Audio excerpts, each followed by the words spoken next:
जय हिंद दोस्तों, वंदे मातरम। बड़ी कॉन्फ्लिक्टिंग रिपोर्ट्स आ रही हैं इस वक्त। सेकेंड राउंड ऑफ नेगोशिएशंस की बात हो रही थी। ईरान कह रहा है कि हमारा वेसल इस वक्त अमेरिका के कब्ज़े में है, ठीक है, और उस शिप का जो क्रू है वो भी अमेरिका के कब्ज़े में है। जो हालात हैं इस वक्त समंदर में, गल्फ़ ऑफ ओमान पे Ibrahim Lincoln USS career aircraft carrier खड़ा हुआ है। ऐसी सूरत में हम बातचीत के लिए कैसे राज़ी हो सकते हैं? ईरान ये कह रहा है कि ऐसी सूरत में हम बातचीत के लिए कैसे राज़ी हो सकते हैं। ईरान कह रहा है कॉन्फ्लिक्टिंग मैसेजेस आ रहे हैं अमेरिका से। ट्रंप एडमिनिस्ट्रेशन की तरफ से बड़े ही कॉन्फ्लिक्टिंग मैसेजेस आ रहे हैं।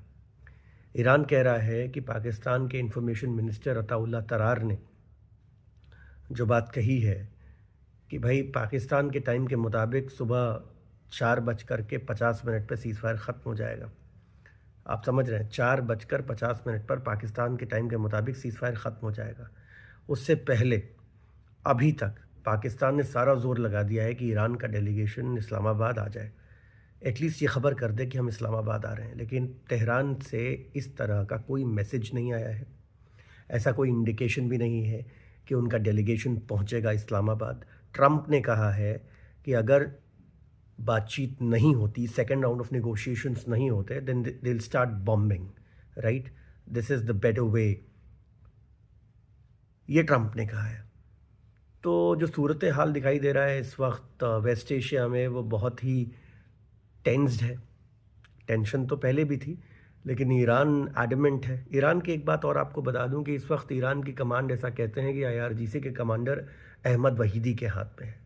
इसके बारे में ये कहा जाता है ये इतना बड़ा टेररिस्ट है, he is a designated terrorist by the way. और आपको पता है कि IRGC को UN ने, US ने सैंक्शन कर रखा है। ये आदमी जो अहमद वहीदी है, कहा जाता है ये जो ऑलरेडी हार्डलाइनर्स हैं माफ़ करिएगा, ईरान में जो ऑलरेडी हार्डलाइनर्स हैं, ये उनमें भी सबसे बड़ा हार्डलाइनर है, रेडिकल है। ऐसे न जाने कितने मामले हैं जहाँ पर जूज़ को टारगेट किया गया, अमेरिकन्स को टारगेट किया गया।